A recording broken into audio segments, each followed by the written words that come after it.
Chapter 1. The World Before. Printed books. Imagine waking up in a world where almost no one owns a book. Not because books are expensive in the way we think of them today, but because every single page has to be written by hand, every letter, every sentence, every chapter. There are no printers humming in the background, no bookstores on busy streets, no libraries filled with thousands of identical copies waiting to be borrowed. If you wanted a book in medieval Europe, someone had to spend weeks, months, or even years creating it by hand. And that someone was very often a monk. Tonight we're stepping into their remarkably quiet world. A world filled with silence, flickering candlelight, the faint scratching of a feather quill across animal skin, and days that looked almost exactly the same from sunrise to sunset. It may not sound exciting. In fact, it wasn't supposed to be. The life of a medieval monk was intentionally repetitive. The routine rarely changed. The same prayers, the same meals, the same work, again and again for years, sometimes for an entire lifetime. And strangely enough, that ordinary routine ended up preserving some of the greatest works humanity has ever written. Without these quiet men, many ancient stories, scientific discoveries, historical records, and even parts of the Bible might simply have disappeared forever. But before we meet the monks themselves, we need to understand the world they lived in. Let's travel back roughly 1,000 years. Europe looked very different. There were no modern countries with clearly marked borders. Instead, kingdoms constantly rose and fell. Roads were rough, travel was slow. Most people never ventured farther than a few miles from the village where they had been born. The majority of people couldn't read, and for most ordinary farmers, reading wasn't especially useful anyway. Their days revolved around planting crops, caring for animals, repairing fences, and surviving the changing seasons. Books belonged to another world, a world of churches, monasteries, kings, and a very small number of educated people. Even making one book required enormous effort. First, someone had to prepare parchment. Unlike modern paper, parchment wasn't made from wood pulp. It came from animal skin, usually sheep, goats, or calves. Each skin had to be carefully cleaned, stretched across a wooden frame, scraped smooth with specialized knives, dried under tension, and polished until it became suitable for writing. Just producing enough parchment for a single large Bible could require the skins of hundreds of animals. Before a single word had been written, countless hours of work had already been completed. Ink wasn't something monks could buy in a convenient bottle. It had to be made.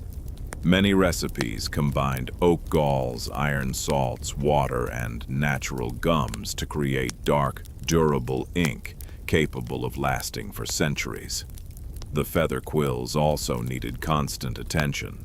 Usually made from goose or swan feathers, each quill had to be carefully cut and reshaped again and again as it wore down. Nothing about the process was quick. Nothing was convenient. And yet every day, generation after generation, monks patiently sat down and continued writing. Not because they expected fame. Most manuscripts never included the name of the person who copied them. Not because they expected wealth. Monasteries were places where monks deliberately gave up personal riches. Not because anyone forced them. For many monks, copying books was considered a form of prayer. Every carefully written word became an act of devotion. Every completed page reflected patience, discipline, and faith. It wasn't glamorous work. In fact, it could be painfully slow. Imagine spending an entire morning writing just a few pages, then spending the afternoon correcting tiny mistakes that almost nobody else would ever notice. Now imagine repeating that schedule tomorrow, and the day after that, and for the next 20 years. Modern life constantly encourages speed. We celebrate doing more in less time. Medieval monasteries valued something entirely different. Slowness, precision, stillness. Silence wasn't considered empty. Silence allowed concentration. Silence encouraged reflection. Silence became part of the work itself. Inside many monasteries, conversation during working hours was kept to an absolute minimum. Some communities even developed simple hand signals so monks could communicate without speaking. A gesture might request another candle. Another could ask for more parchment. Another might simply mean, "Pass me that book." Entire days could pass with only a handful of spoken words. At first glance, such a life sounds almost impossible for modern people. No phones, no music, no constant conversation, no endless stream of news. Only the slow rhythm of prayer, work, meals, and sleep. Yet for centuries, thousands of monks willingly embraced this routine. Their peaceful discipline became one of history's greatest acts of preservation. Because while kingdoms collapsed, armies marched across Europe, and rulers fought endless wars, monks quietly continued copying page after page. They preserved voices from civilizations that had vanished hundreds of years earlier. Ancient philosophers, Roman historians, religious scholars, poets, scientists. Without realizing it, many of these quiet scribes became guardians of human memory itself. And tomorrow, when the monastery bell rang before sunrise, they would simply begin again. One page, one sentence, one carefully formed letter at a time. Chapter 2. Entering the monastery. A monk's daily routine. The day did not begin with sunlight. It began with a bell. Long before the first hint of dawn appeared over the fields, a heavy bronze bell echoed through the cold stone buildings of the monastery. Its sound rolled across the quiet countryside, disturbing only the birds and perhaps a few sleepy sheep grazing nearby. For the monks, this sound meant one thing. It was time to wake up, not in a rush, not with complaints, simply because this was what happened every single day. Some monasteries rang the bell as early as 2 or 3 in the morning, depending on the season and the religious calendar. The monks slowly climbed from simple wooden beds, often covered with little more than a wool blanket. There were no soft mattresses, no fluffy pillows, no warm bedroom fireplaces. Their rooms, known as cells, were small and intentionally plain. A narrow bed, a wooden stool, perhaps a shelf with a single treasured book, a small window that let in just enough light during the day. Comfort was never the goal. Monastic life encouraged simplicity. The fewer distractions a monk had, the more time he could devote to prayer, study, and work. After dressing in their familiar robes, the monks quietly made their way through dark stone hallways. No one chatted about dreams. No one asked what was planned for the day. Everyone already knew. The routine almost never changed. The first stop was the church. Rows of candles flickered gently against ancient stone walls while voices rose together in calm, measured prayer. These early services often lasted for an hour or more. Outside, the rest of the world was still asleep. Inside, the monastery was already fully awake. When the prayers ended, the monks didn't head back to bed. Instead, the day truly began. Some monks walked toward the gardens. Others headed for the kitchens. Some cared for farm animals. Others repaired buildings or tended orchards.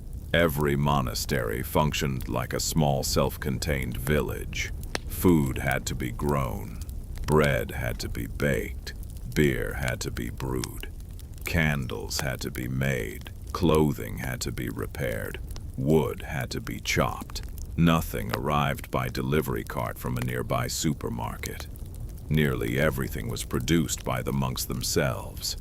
One monk might spend his entire morning caring for chickens. Another could be collecting herbs used for simple medicines. Someone else might be repairing the roof after a winter storm. Every task, no matter how ordinary, was considered valuable. Even sweeping a hallway could be viewed as serving God. Eventually, those assigned to the scriptorium, the room where books were copied, would quietly make their way there. But before we join them, it helps to understand that writing was only one part of a monk's life. Modern movies often show monks doing nothing except copying manuscripts. Reality was far less dramatic. Many monks never copied a single book. Some spent decades farming, others worked as teachers, some specialized in medicine, others became skilled builders, gardeners, or administrators. Monasteries needed many different talents to survive. The community depended on everyone doing their share. Meals followed their own careful rhythm. Breakfast, when it existed at all, was usually very modest. Perhaps coarse bread, maybe a little cheese, occasionally some porridge, fresh fruit if the season allowed. Luxury was rare. Meat was often avoided, especially during religious fasting periods. Fish appeared more often than beef or pork. The food was nourishing rather than exciting. No complicated recipes, no elaborate desserts, no overflow in banquet tables. Just enough to keep everyone healthy enough to continue working. One unusual feature of monastery meals was the silence. While dozens of monks sat together eating, conversation often wasn't allowed. Instead, one monk stood at a lectern and read aloud from religious texts or the lives of saints. As everyone quietly ate, another voice gently filled the room. Imagine eating every lunch while someone calmly read a book aloud, day after day, year after year. It sounds unusual now, but for medieval monks it was completely ordinary. The silence itself became comforting. Without constant conversation, meals ended peacefully. Everyone returned to work. As the hours passed, bells continued marking different parts of the day. Prayer, work, prayer again, more work, another meal, evening prayers, sleep. The rhythm remained astonishingly consistent. Modern schedules constantly change. Appointments move, meetings are canceled, plans fall apart. Inside a monastery, predictability was considered a blessing. Knowing exactly what tomorrow would bring created stability rather than boredom. In many ways, every day resembled the previous one, and the day after that looked almost identical as well. Winter brought colder mornings. Summer offered longer daylight, but the structure stayed remarkably constant. Visitors occasionally arrived. Travelers requested food or shelter. Pilgrims stopped to pray. Poor families asked for assistance. Monasteries often welcomed guests, believing hospitality was an important religious duty. Even then, daily routines changed very little. Guests adapted to monastery life, not the other way around. As evening approached, the pace naturally slowed. The final prayers of the day echoed through candlelit halls. Voices that had spent hours in silence joined together one last time before sleep. Afterward, the monastery gradually became still. Candles were extinguished, doors quietly closed, footsteps disappeared. Darkness settled over the stone buildings. Outside, the countryside returned to complete silence beneath the stars. Tomorrow's schedule was already decided. No surprises waited in the morning. The bell would ring. The prayers would begin. The work would continue. And somewhere inside the scriptorium, a monk would once again dip a feather quill into black ink and patiently continue copying a manuscript that might take years to finish. It was not a life filled with excitement. It was a life built upon repetition. Yet within that repetition existed extraordinary patience. the kind of patience that quietly carried knowledge across centuries. And in the next chapter, we'll finally step inside the scriptorium itself, the peaceful room where thousands of handwritten books slowly came to life, one careful letter at a time. Chapter 3. Inside the scriptorium, where every letter mattered. Now that we've settled into the peaceful rhythm of monastery life, it's time to enter one of the quietest rooms in the entire medieval world, the scriptorium. It wasn't a grand hall filled with endless shelves or dramatic stained glass windows, as modern movies sometimes suggest. In many monasteries, the scriptorium was surprisingly simple. A long room, stone walls, wooden desks, narrow windows designed to capture as much natural daylight as possible. Silence hung in the air like an invisible blanket. If you stood outside the doorway for a moment, you might hear almost nothing. Perhaps the faint scratching of a feather quill against parchment, the gentle turning of a page, a chair creaking as someone shifted after sitting still for hours. Maybe the soft crackle of a nearby candle. That was all. No conversations, no laughter, no hurried footsteps. Only patience. Every monk entered this room with a clear purpose: to preserve knowledge, not quickly, not carelessly, but with extraordinary precision. Each monk sat at a sturdy wooden desk that was slightly slanted, making it easier to write for long periods. The desk held only a few essential tools: a sharpened quill, a small knife for trimming the feather, a container of ink, sheets of carefully prepared parchment, sometimes a ruler for keeping lines perfectly straight. Nothing more. Everything unnecessary was left outside. The fewer distractions, the fewer mistakes. And mistakes were expensive. Unlike modern paper, parchment required weeks of preparation. If a monk accidentally ruined a page, replacing it wasn't as simple as grabbing another sheet from a printer tray. Every blank page represented countless hours of work before it ever reached the scriptorium. So, every stroke of the pen mattered. Before writing even began, the page needed careful preparation. Light lines were gently drawn across the parchment, using lead, charcoal, or a sharp point. These guidelines helped keep every sentence perfectly straight. Without them, the words would slowly drift up or down the page, making the manuscript look untidy. Only after the page had been ruled did the real work begin. The monk dipped his quill into ink, not too deeply. Too much ink would drip. Too little would make the letters faint. Finding the perfect amount became second nature after years of practice. Then came the first letter. Slowly, carefully, deliberately. Each word was copied directly from another manuscript placed nearby. This wasn't creative writing. The monk wasn't inventing stories or adding personal opinions. His task was to reproduce every word exactly as it appeared in the original.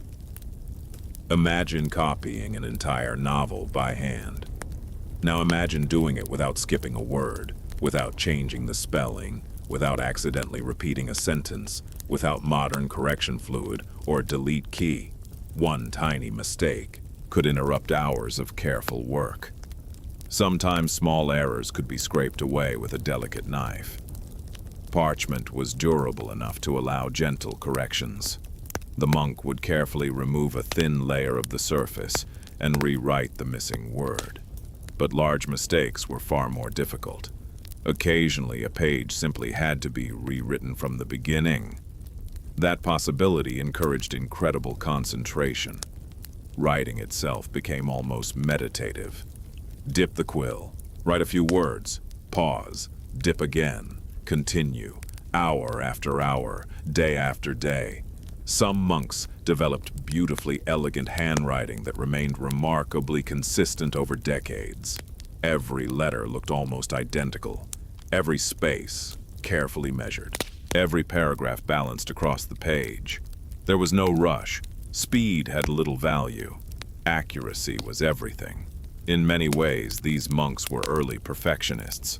Not because anyone demanded impossible standards, but because they believed the words deserved respect, especially when copying religious texts. Some manuscripts contained the Bible, others preserved sermons. Still others included works by ancient Roman philosophers, historians, or scientists. Whether sacred or scholarly, every book represented knowledge worth protecting. Occasionally, a monk reached the end of a long day's work and realized he had completed only 2 or 3 pages. For modern readers, that may sound unbelievably slow. Yet those few pages might survive for 800 years. Suddenly, the pace seems much less unreasonable. Long hours of writing brought physical challenges. The monk's back grew stiff. His neck ached.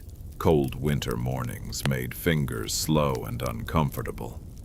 Dim light strained the eyes.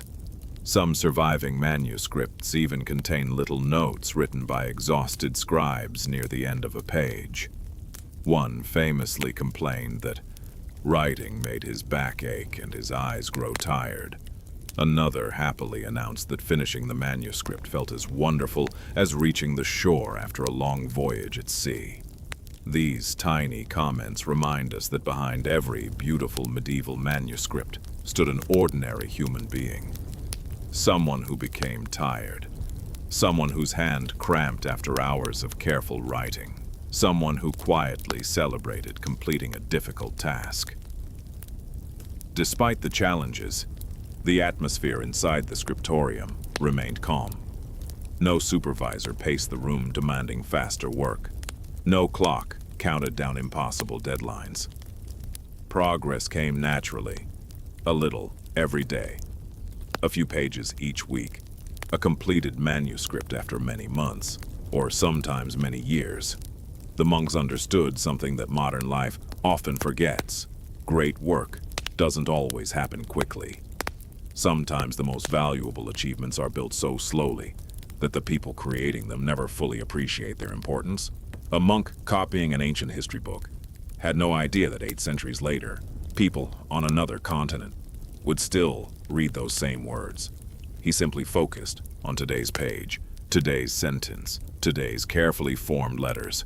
Outside, kingdoms continued fighting wars. Kings gained and lost their crowns. Castles rose and fell. But inside the scriptorium, none of that changed the rhythm of the work. The quill continued moving. The ink slowly dried. Another page joined the growing manuscript. Then another, and another. By the end of a lifetime, a single monk might help preserve dozens of books. Not through dramatic heroics, not through great battles.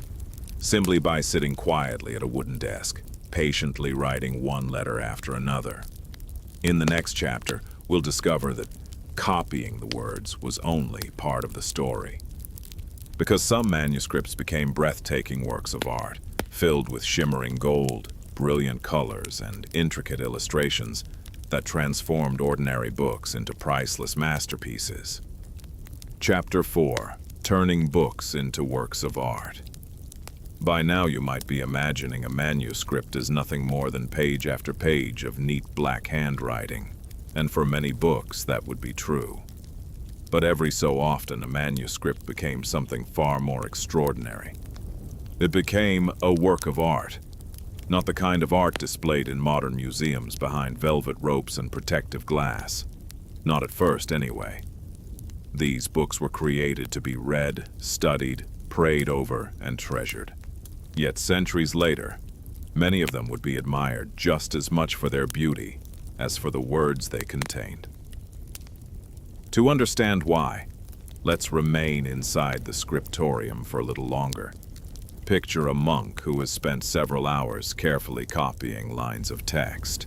The writing is finished. The ink has dried. Most of us would probably close the book and call the job complete. The medieval monks were only getting started. Some manuscripts were handed to skilled artists, known as illuminators. Sometimes these artists were monks themselves, Other times they were specialists invited to work alongside the monastery. Their task was not to write, their task was to transform. The word illuminated did not originally mean that the pages literally glowed in the dark. Instead, it referred to the way gold leaf reflected light. When a candle flickered nearby, tiny pieces of real gold shimmered across the page. It almost looked as though the manuscript was glowing.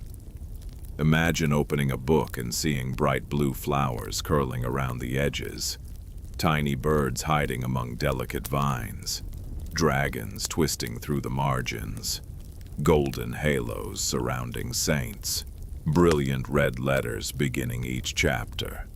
Everything painted by hand, everything created with remarkable patience.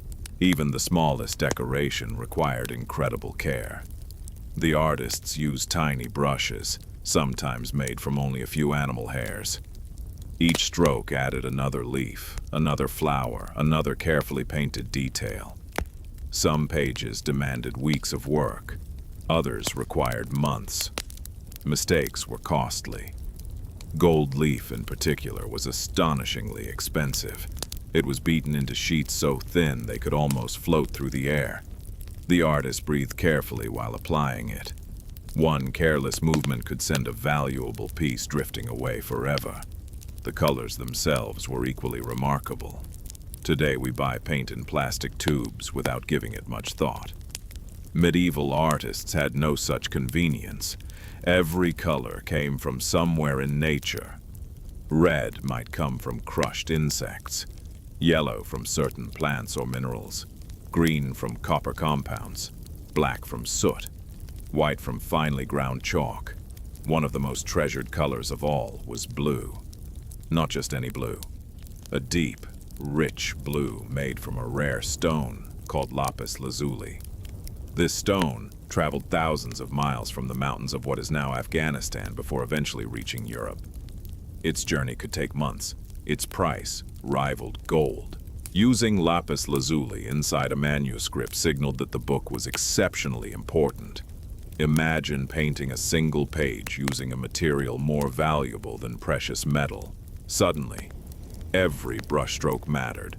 Decorations weren't added randomly. The first letter of a chapter often became enormous, filled with twisting vines, tiny animals, or scenes from biblical stories. Borders wrapped gracefully around the page. Sometimes a curious rabbit peered from behind a leaf. A bird perched on an elegant branch. A tiny fox chased a goose through the margin. Not every illustration carried deep symbolic meaning. Occasionally, medieval artists simply seemed to enjoy adding charming little surprises. Modern readers often smile when discovering these playful details hidden among otherwise serious religious texts. It's a gentle reminder that the people creating these books had personalities. They appreciated beauty. Sometimes they even appreciated humor. The finished manuscripts were unlike anything produced today. No two copies looked exactly alike. Every page contained small differences. Every artist left subtle traces of individual style. Every manuscript became unique. Imagine walking into a monastery library.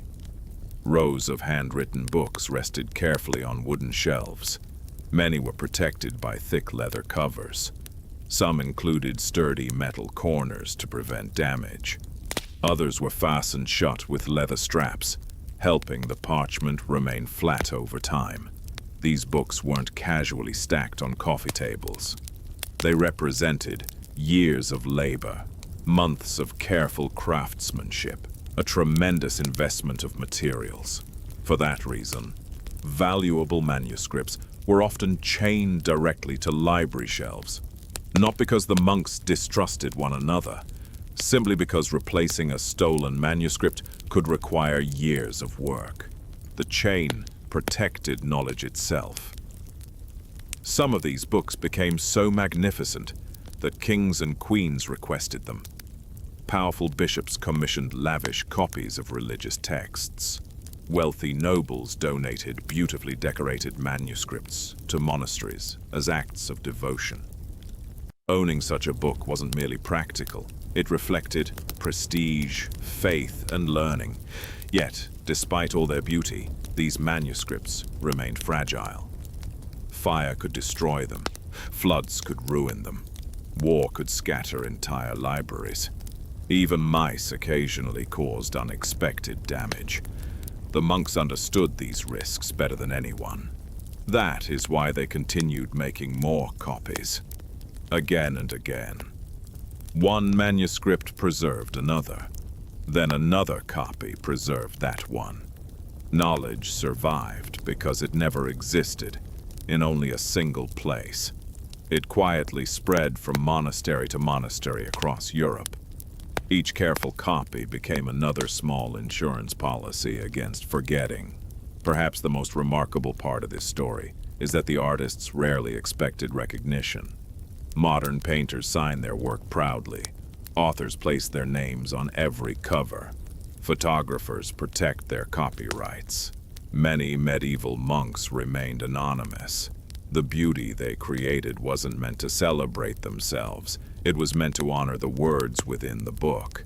Their greatest satisfaction likely came from knowing that the manuscript was finished, that it would be read, that it might continue serving future generations long after they themselves were gone. Centuries later, museum visitors often stand in silent admiration before these illuminated manuscripts. They marvel at the vivid colors that somehow survived hundreds of years. They wonder how anyone possessed such patience. Perhaps the answer is surprisingly simple. The monks never expected to finish quickly. They accepted that meaningful work takes time. One page, one brushstroke, one shining letter at a time.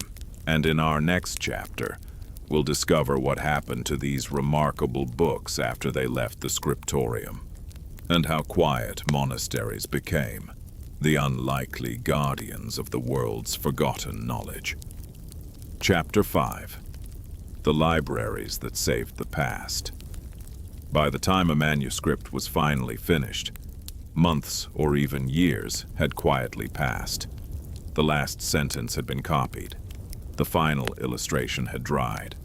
The leather cover had been carefully attached. The clasps had been fastened. For the monk who had spent countless hours creating it, the work was complete. But for the book itself, its journey was only beginning. Most finished manuscripts found a home inside the monastery library. Compared to modern libraries, these collections were surprisingly small. Today, even an ordinary public library may contain tens of thousands of books. A large university library might hold millions. A medieval monastery, however, could consider itself fortunate to own just a few hundred volumes. Yet those few hundred books represented one of the greatest collections of knowledge in the surrounding region. Each book was precious. Each one was unique. If a single manuscript disappeared, the information inside it might disappear as well. That is difficult for us to imagine today. If one copy of a modern book is lost, thousands of identical copies still exist. Digital versions can be downloaded in seconds. Cloud storage keeps backups across multiple servers. In the Middle Ages, there was no backup. There was only the manuscript sitting quietly on the shelf. That reality made every library incredibly valuable. Walking into one would have felt very different from entering a modern reading room. The scent of leather bindings mixed with the faint smell of parchment and wood. Sunlight slipped through narrow windows, illuminating floating specks of dust. Heavy wooden shelves lined the walls. Some books rested flat, others stood upright. Many were secured with long iron chains attached directly to the shelves. To modern visitors, chained books might seem strange. Were the monks afraid someone would steal them? Sometimes, yes. But the greater concern was simply losing something irreplaceable. Imagine spending 3 years copying a single manuscript. Then imagine it disappearing overnight. The chain was not merely protecting an object, it was protecting years of patient human effort. Visitors were often allowed to read these books inside the library. Taking them away was another matter entirely. Knowledge stayed where it could be cared for. Monasteries slowly became islands of learning scattered across medieval Europe. Outside their walls, kingdoms rose and fell. Wars swept across the countryside. Castles changed owners. Borders shifted.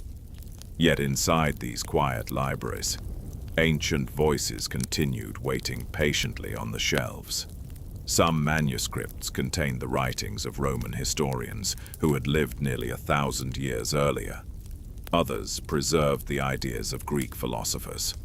There were books on astronomy, medicine, mathematics, poetry, agriculture, music, law, theology. Without intending to become historians, the monks gradually collected the memory of entire civilizations. Many of the ancient books they copied had already survived remarkable journeys. A Roman manuscript might first be copied in late antiquity. Centuries later, another monk copied that version. Then another monastery created its own copy. Generation after generation, knowledge quietly traveled across Europe through handwritten pages. Each copy became another link in a long chain, stretching across time. Of course, not every manuscript survived. Fire remained one of the greatest dangers. A single spark could reduce an entire library to ashes. Water caused its own problems. Floods ruined parchment. Mold slowly damaged pages stored in damp conditions. Rodents sometimes chewed valuable bindings. Insects occasionally found parchment surprisingly delicious. Even simple neglect could prove disastrous. If a roof leaked for years, precious books slowly deteriorated without anyone realizing how much had been lost. Some monasteries disappeared during wars, others were abandoned. Entire collections vanished forever. Historians estimate that countless medieval manuscripts have been lost over the centuries. What survives today is only a fraction of what once existed. That thought makes every remaining manuscript even more extraordinary. Each surviving book escaped hundreds of years of possible disasters. It survived changing rulers, changing religions, changing languages, changing governments. It survived because generation after generation believed it was worth protecting. Sometimes the monks copied books they did not fully agree with. Ancient Roman writers were not Christians. Greek philosophers asked difficult questions. Medical texts occasionally contained ideas that later proved incorrect, yet many monasteries preserved these works anyway. They understood that knowledge itself possessed value. Future readers could decide what was true. The important thing was making sure the information remained available. Visitors occasionally traveled long distances simply to consult a particular manuscript. Scholars arrived carrying letters of introduction. They patiently copied sections by hand before returning home. A single monastery library could quietly influence learning hundreds of miles away. Knowledge moved slowly, but it moved. Unlike merchants transporting silk or spices, monks transported ideas. One carefully copied manuscript at a time. Perhaps the most remarkable part is that very few of the monks expected history to remember them. They copied books because it was their daily work. They repaired damaged pages because someone needed to do it. They organized shelves because order helped future readers. There was little thought of fame. No expectation that people living 1,000 years later would admire their patience. Yet here we are, still reading many of the same texts they protected, still studying authors whose works might have disappeared forever. The quiet routines inside those stone monasteries shaped the intellectual history of Europe in ways their occupants could hardly have imagined. Every time a monk placed another finished manuscript onto a shelf, he added one more small piece to humanity's collective memory. He likely thought only about tomorrow's work. Another page, another chapter, another book, waiting patiently to be copied. He never imagined that centuries later, people around the world would still be telling the story of those silent libraries and the ordinary men whose extraordinary patience helped save the past from being forgotten. In our final chapter, we'll leave the monastery behind and discover how the invention of the printing press slowly changed everything, bringing an end to the age of handwritten books while ensuring that the monks' lifelong work would never be forgotten. Chapter 6. When the printing press changed everything. For centuries, the rhythm of the monastery remained almost unchanged. The bells rang before dawn, the prayers echoed through stone halls. The monks tended their gardens, baked their bread, cared for the sick, and quietly copied books one careful line at a time. Generation after generation, the work continued. It seemed as though it might continue forever. But history has a habit of changing slowly. And then, all at once, around the middle of the 15th century, something remarkable began to happen in Europe. Not inside a monastery, not in a royal palace, but inside the workshop of a skilled craftsman in the German city of Mainz. His name was Johannes Gutenberg. He was not trying to end the work of medieval monks.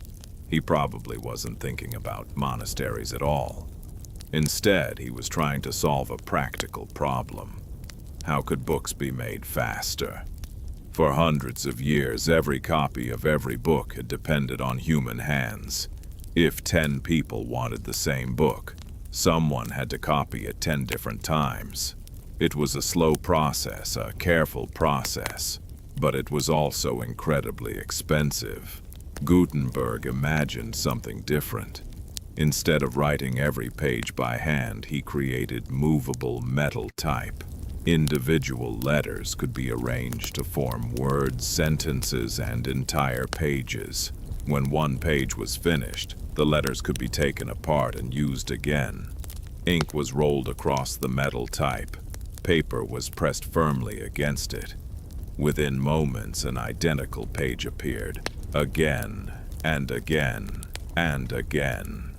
For the first time in European history, hundreds of nearly identical copies of the same book could be produced. What once required years could now be completed in weeks, sometimes even days. To modern readers, this may not sound revolutionary. We print documents every day without thinking twice, but in the 15th century, it changed almost everything. Books slowly became less expensive. Universities gained larger libraries.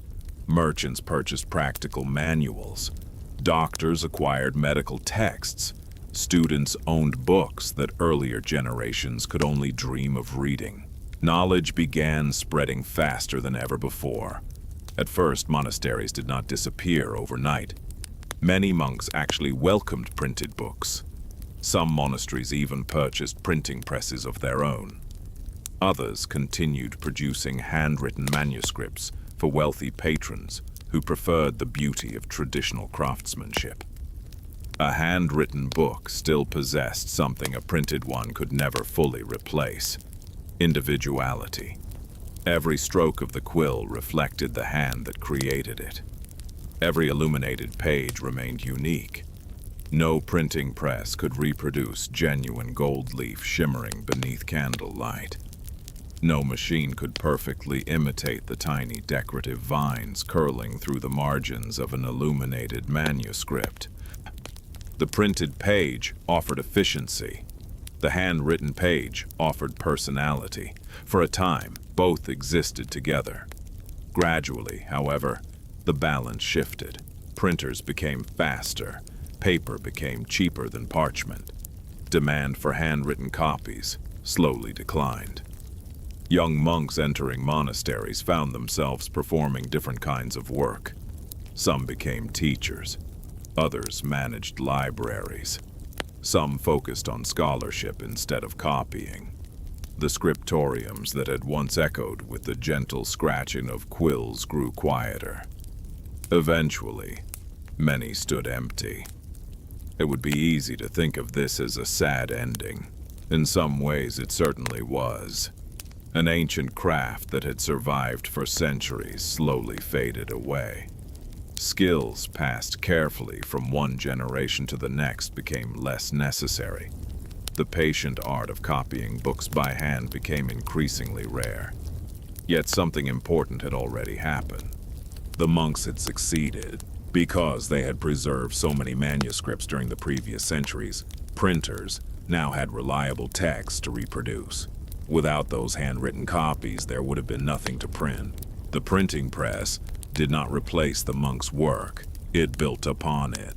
The quiet labor of thousands of anonymous scribes became the foundation of an entirely new age of learning. Their reward was not fame. Few people today could name the monk who copied a particular manuscript. Most remain completely anonymous. History remembers the books far more often than the hands that created them. And perhaps that would not have troubled the monks very much. After all, they never copied books to become famous. They copied them because they believed the words themselves mattered. There is something strangely comforting about that idea.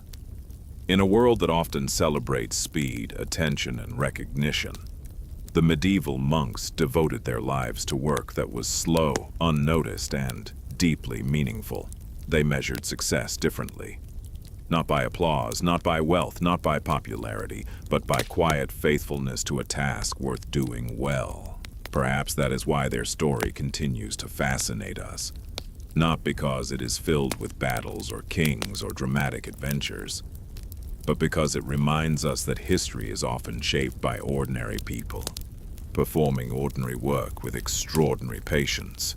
Somewhere inside a cold stone monastery, a monk dipped his quill into ink. He carefully formed another letter, then another. Outside, kingdoms rose and fell. Wars began and ended. Generations came and went. Yet inside the scriptorium, one page quietly followed another. And because of that simple, repetitive act, voices from the ancient world continued speaking across the centuries. The book survived. The knowledge survived. The ideas survived. And although the scratching of feather quills eventually gave way to the sound of printing presses and later to the quiet hum of modern computers, the patient work of those medieval monks never truly disappeared. It lives on every time we open a book whose words might otherwise have been lost forever.